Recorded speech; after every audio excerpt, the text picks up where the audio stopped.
Welcome to the show with Ivan Tukundane. Today we are based here at Infinix Cafe and Lodge, Capital Shoppers in Nchinda. We are here to dissect on two aspects, economics and politics, and we want to check how these two affect one another to the development of our country, Uganda.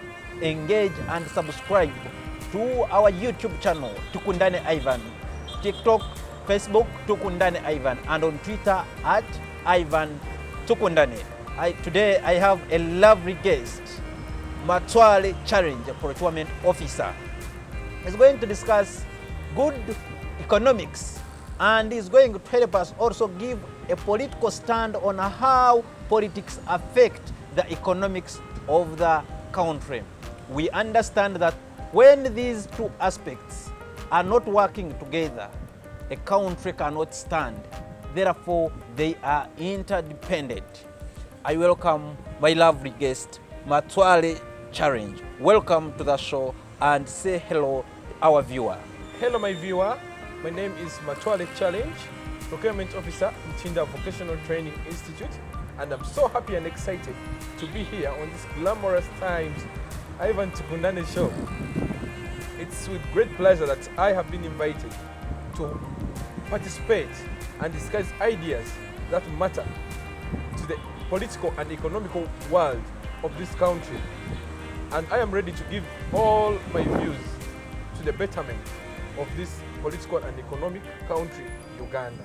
Thank you so much.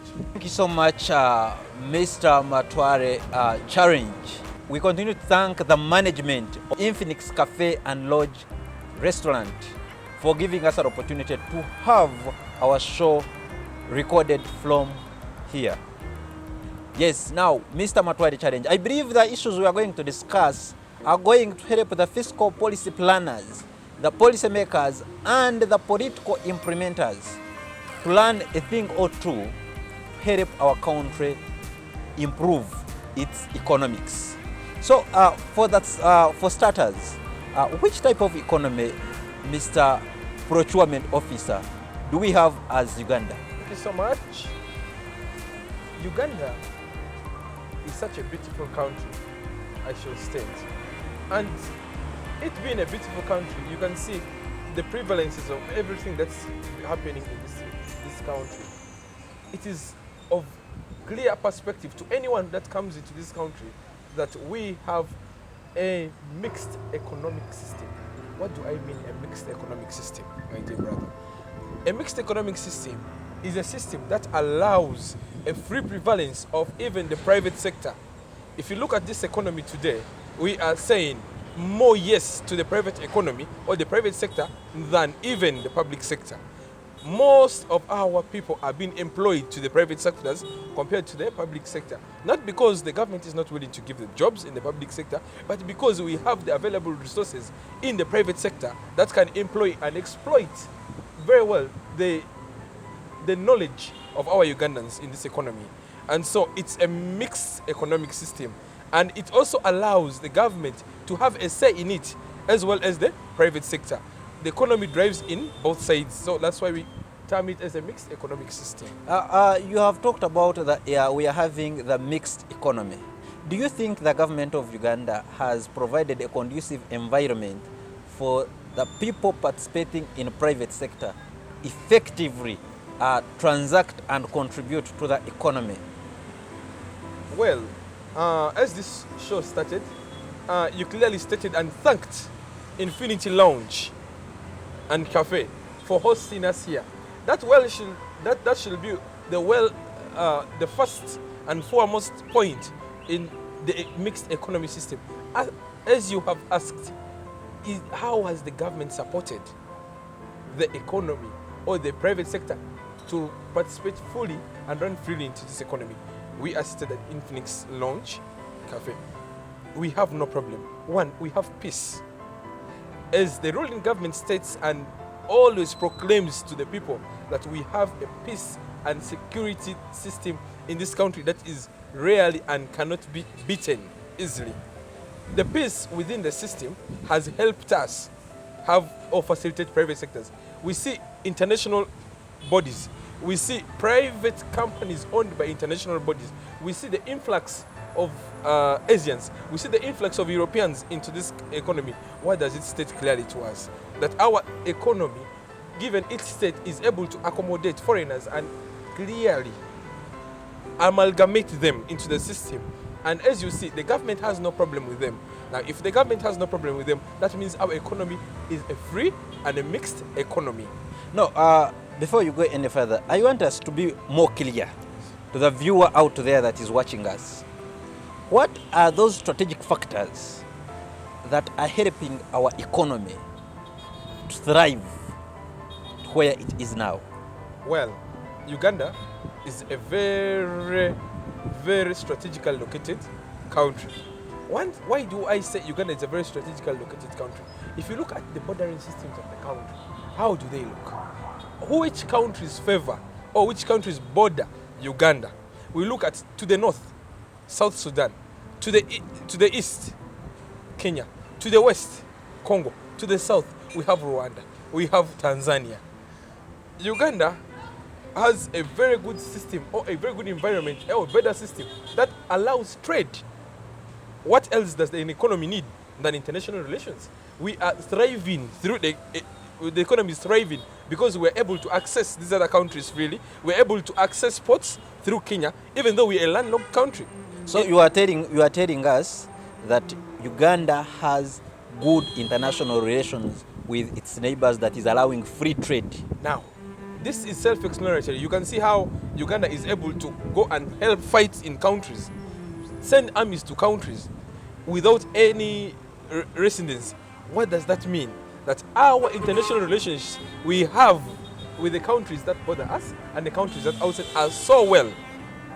Someone out there may ask, Uganda sending our army to go and engage itself in those wars outside, in the neighboring countries. We are spending a lot of resources in helping other economies than concentrating on our economy to improve it for the better. Because we understand we have serious problems in our economy which need to be put right. Why send army outside instead of investing internally to improve our economy? Yes, thank you so much, Mr. Ivan, for that brilliant question. You will bear with me that it is so bad and not good to employ someone at your job place and the person does not work. That is a situation in which our army is. We have tens of thousands of army in this country registered and working for the government. And it is of no avail to keep these people sitting and not performing roles of protecting. Once we have a problem in Kenya, God forbid, once you have a problem in South Sudan, as it is currently happening, and once you have a problem in Somalia and the neighboring countries that border us, it is of our, and I repeat, it's of our might that we should go there and fight such a problem. A problem that will not only affect that economy, but rather exclamate and come into our own economy. How? If we have a problem in Kenya, automatically prices of fuel are going to rise, prices of foodstuffs are going to rise. What does that imply to our economy? Our economy starts downgrading at a higher rate. We cannot be able to afford fuel at an expensive rate. I give you a very clear example of the Russia-Ukraine war. What has happened to our economies? Fuel prices have gone very high. It's not only our economy that is affected, a whole lot of other economies are affected. But as being a country that is not thriving like the first world class countries, what does that imply? We are mostly affected because if America cries, if Germany cries, if Japan cries, if China cries, and these are the top four most thriving economies according to the GDP in the world, what about us who have a small GDP, a very small GDP of $833.9 US per capita? So you are telling me that now the political leadership of Uganda now is helping our economy to stabilize our international relations and stabilize our places of commodities in the country. Is that what you are trying to mean? Is the political leadership ideal for the economics of our country at the moment? As I can clearly state, this country can be run by anyone. as well as a family cannot only be run by the father of the home, but rather even the mother and the relatives can contribute in it. The current political system of the country is favoring the country and how it's thriving. As you can see, you are living peacefully. You don't have any threats, though you might have on personal basis, but you are still well protected. I believe this government has provided much enough to make sure that this economy continues thriving. Because if you look at the way backs and at the early 2000s, you are now.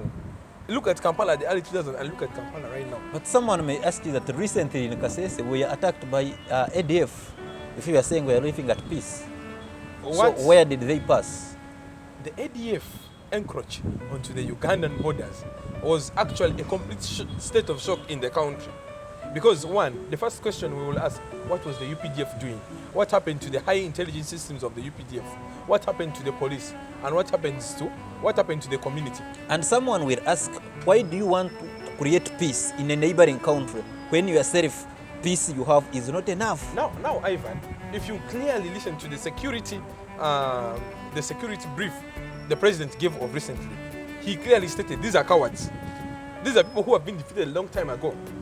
Why would you attack a school of helpless students, and leave a military barracks that's operating, and a police force that is continually working? The question, it becomes puzzling that these fail to attack those people, and it looks to be a clean or a systematic something that is embedded within a system in which these people were able to escape it, because we believe our borders are well protected. How did they come into the country? Just the way you ask me this question is the same way I will ask this question to any viewer outside there.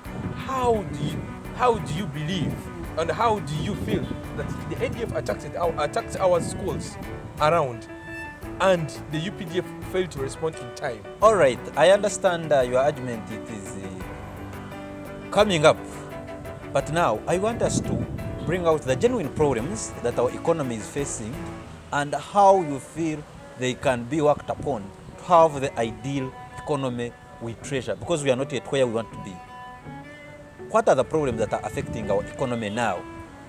Mr. Ivan, before I proceed, I want to first thank this government as one of the factors that has helped this economy thrive. The government has included many sectors in the public sector. You can look at the various ministries. Those various ministries have various institutions.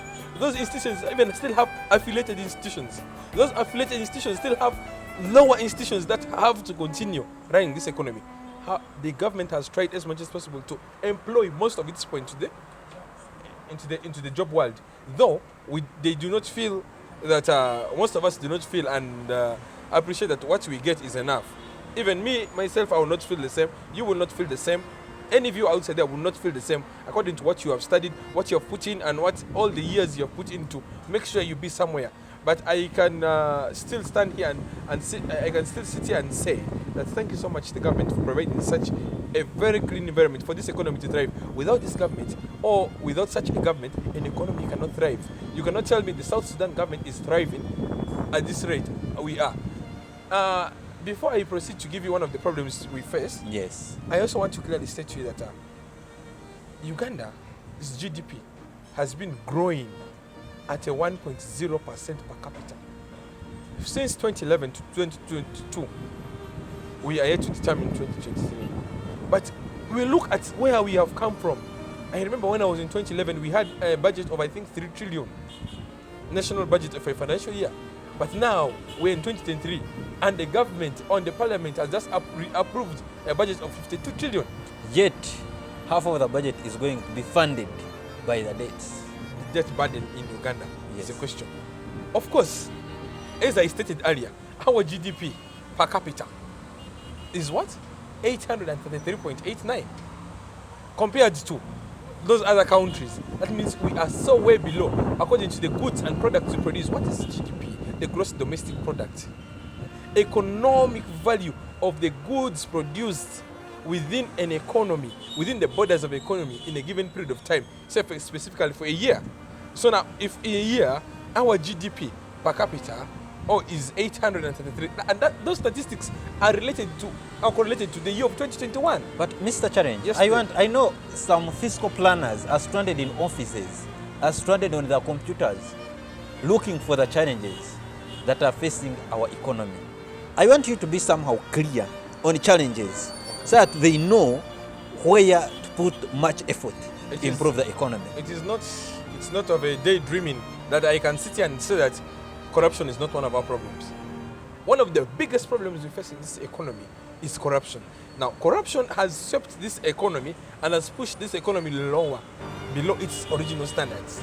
You'll believe that. Recently, Kosase was having a committee meeting, and we saw someone saying of Uganda Bureau of Standards that he gave 100 million to the board to maintain him.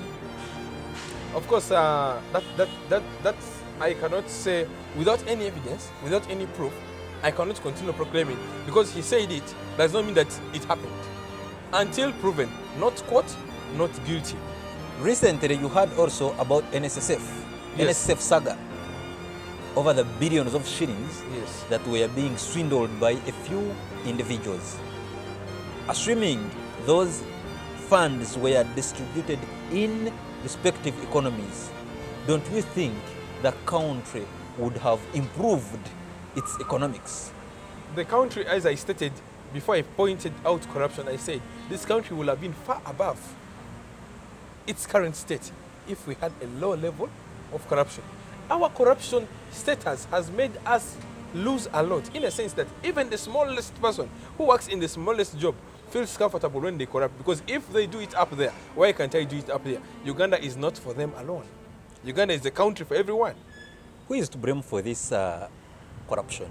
Corruption, I believe, I know the president is a big fighter against corruption in this country. But he cannot fight it alone. He hates corruption. As well as many people proclaim and assume that they are corruption fighters.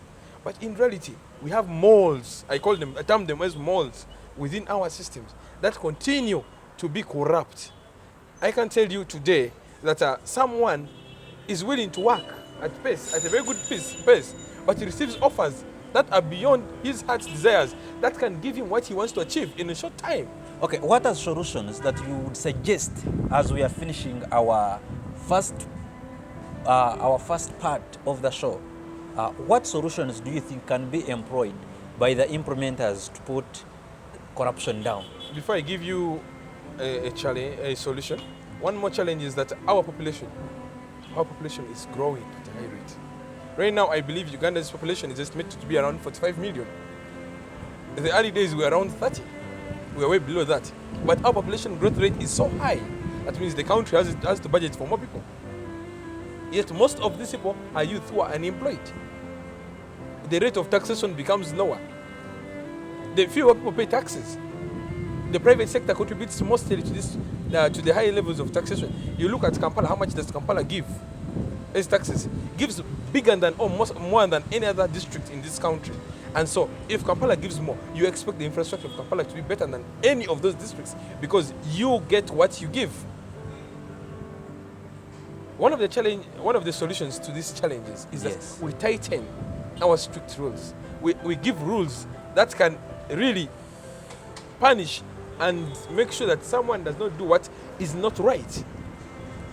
What do I mean tighten your rules? You give them penalties. Most of them are fined and made to jail. Look at the Iron Sheet saga done by top government officials. Yes, the Speaker Very of strong Parliament, arms. Prime Minister, all her deputies and other prominent ministers. This is what I stated from the start, the Yes. very start, that this country will fight corruption if the leaders fight corruption. Because a cleaner down will do corruption because the boss do. In the capacity of the speaker, in the capacity of a prime minister, how much money did they need to purchase all the iron sheets they took? Thank you so much for your wonderful contribution and discussion on the economic part of our topic. We are going to look at, in our second part of this show, how politics or how the political economy influences the economics of the country. I'm here still with Mr. Mature Challenge at Infinix Cafe and Lodge, Capital Shoppers in Ntinda. Please subscribe, like, and share. Your feedback is our motivation. Thank you.